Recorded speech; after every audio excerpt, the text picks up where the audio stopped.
Bonjour à tous et bienvenue dans ce troisième épisode de la revue sportive. Au programme pour l'épisode de cette semaine, début de crise à l'OL après un nouveau revers, le très gros coup de Schalke 04 à Leipzig, puis nous ferons un saut à Doha pour le scandale des mondiaux d'athlétisme, avant de terminer par notre français de la semaine. Allez, c'est parti. Commençons cet épisode par le choc allemand du week-end, à savoir Leipzig qui accueillait Schalke 04.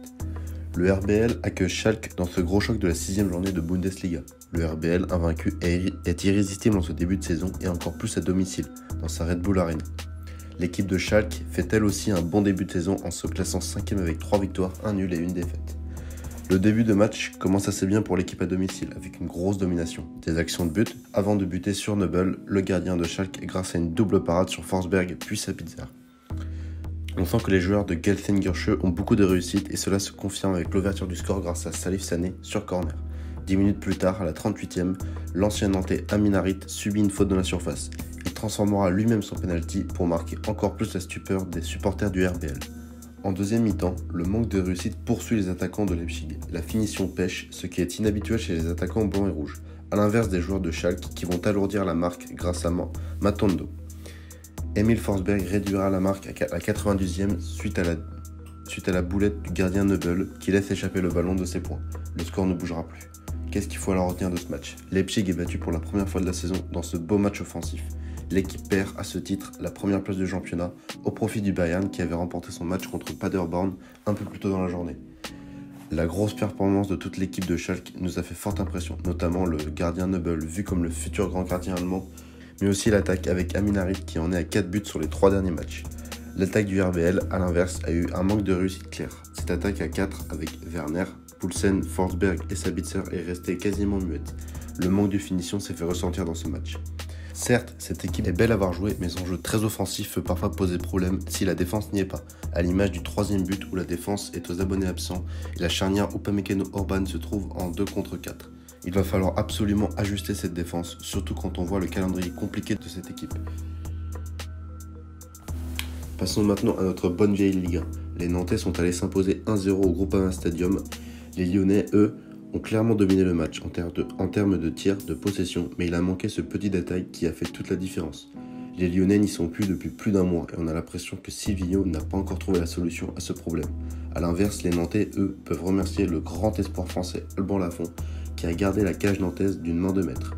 De plus, ils ont bien été aidés par le contre son camp de Marsal à la 58e minute. Qu'est-ce qu'on peut alors retenir de ce match ? Comme la semaine passée, l'Olympique lyonnais n'y est pas. À une semaine du derby contre Saint-Etienne, il y a beaucoup de choses à changer pour espérer inverser la tendance. Les Lyonnais chutent à la 11e place du classement et encore beaucoup de travail pour recoller au trio de tête. Les Nantais, eux, enchaînent une deuxième victoire importante et confirment leur excellente dynamique. Après le derby remporté en milieu de semaine, les Nantais grimpent sur la 3e marche du podium à égalité avec les Angevins et avec un point d'avance sur le LOSC. Les Nantais profitent des contre-performances des habituels favoris pour se hisser sur la 3e place du podium avant la réception de Nice samedi prochain. Faisons un détour maintenant vers la Serie A et ce week-end, nous avons décidé de porter notre attention sur le match opposant Sassuolo à l'Atalanta Bergame. Donc, victoire logique de l'Atalanta qui a complètement plombé la fébrile défense Nero Verdi sur le score de 1-4.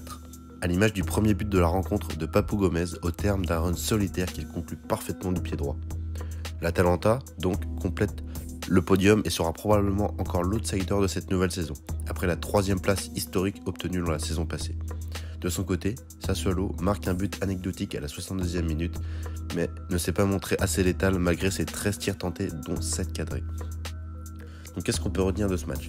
Sassuolo signe sa 3e défaite de la saison et semble encore bien parti pour faire une nouvelle saison au milieu de tableau pour la 4e saison consécutive. Néanmoins, il faut quand même faire attention à cette équipe qui est assez difficile à jouer à domicile. De son côté, l'Atalanta semble encore bien parti pour reproduire l'exploit de l'an passé, notamment après avoir réussi à conserver toutes ses pépites, dont le Colombien Duvan Zapata, qui en est déjà à 5 buts en 6 matchs de Serie A cette saison.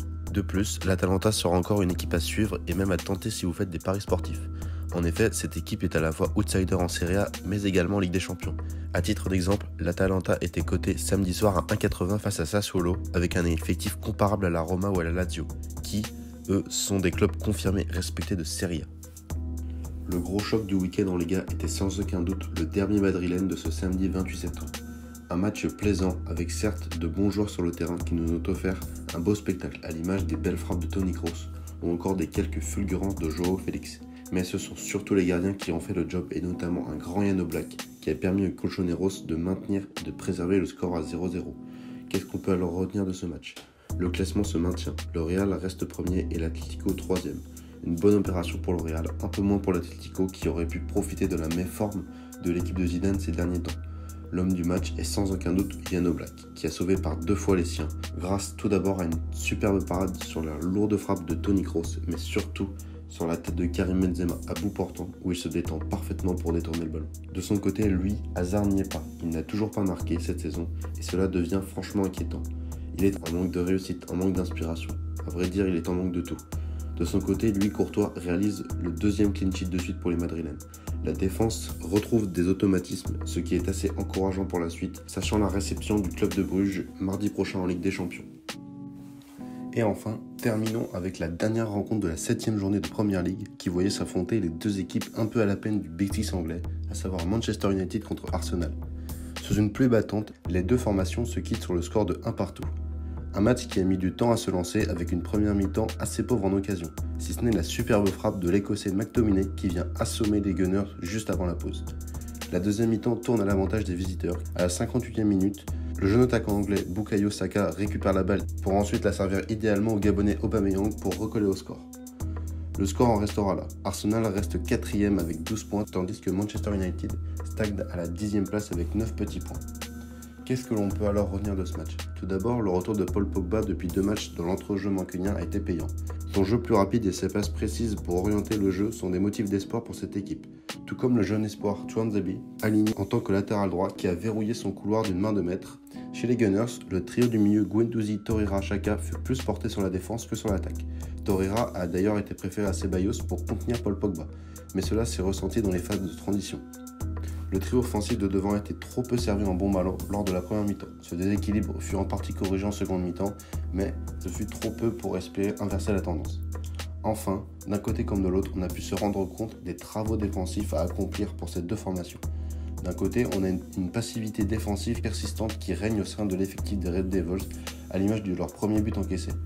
On a également un Ashley Young complètement cramé que l'on continue d'aligner sur le flanc droit ou gauche.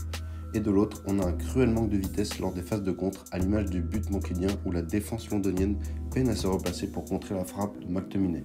D'un côté comme de l'autre, il y a beaucoup de travail dans ce secteur. Passons maintenant à la rubrique multisport. Les championnats du monde d'athlétisme se déroulent du 27 septembre au 6 octobre 2019 à Doha, au Qatar. L'entrée de la délégation tricolore est cauchemardesque. Aucune médaille pour nos bleus, du moins pour l'instant, à l'image des échecs de Johan Diniz sur le 50 km de marche ou encore de Pierre-Ambroise Boss qui bute dès les qualifications du 800 mètres. Les chances de médaille pour notre équipe ne sont pas toutes envolées. En effet, Kevin Mayer sur le décathlon, Pascal Martineau-Lagarde sur le 110 mètres haies, Mélanie Robert-Michon sur le disque, Solène Ndama à l'heptathlon ou encore Quentin Bigot au disque sont encore de grosses chances de médaille.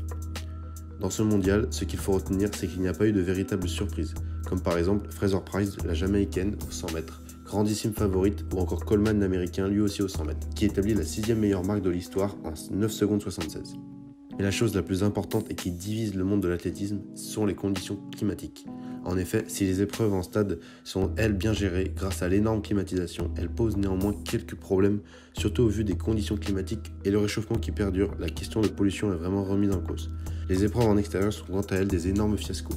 Les épreuves des marathons féminins 50 km marche ont toutes subi de grosses vagues d'abandon, à l'image du français Johan Diniz, habitué des grandes compétitions. Ces mondiaux d'athlétisme ne seront clairement pas un modèle à suivre dans les prochaines années, surtout quand on sait que la prochaine Coupe du Monde de football se déroulera également au Qatar. Et enfin, terminons ce point multisport avec l'Eurovolley. Ce dernier s'est terminé ce dimanche par une victoire de la Serbie sur la Slovénie lors de la finale qui s'est déroulée à l'Accor Hotel Arena à Paris. Comme nous avions pu l'évoquer la semaine dernière, la France était sortie de sa poule sans difficulté, avec 5 victoires en 5 matchs et seulement un set perdu face à l'Italie. Les Français avaient gagné leur 8e de finale face à la Finlande et y ont retrouvé l'Italie en quart. Ce dernier se jouait à Nantes, l'ambiance était folle et les Français étaient au rendez-vous. Ils ont mis le feu à la partie en écrasant les Italiens 3-0. Cette victoire contre l'Italie était donc le signe d'une équipe prête, soudée et à pleine puissance pour leur demi-finale face à la Serbie. Cette demi-finale, ils l'avaient pourtant bien commencé, mais les Serbes au bloc ont rapidement étouffé le jeu français. Et c'est en arrachant le 4e set que les Bleus y ont laissé toute leur force. Ils n'ont pas su trouver la solution pour rejoindre la finale. Forcément déçu après ce match, Laurent Tilly, le sélectionneur, a tout de même la médaille de bronze en tête.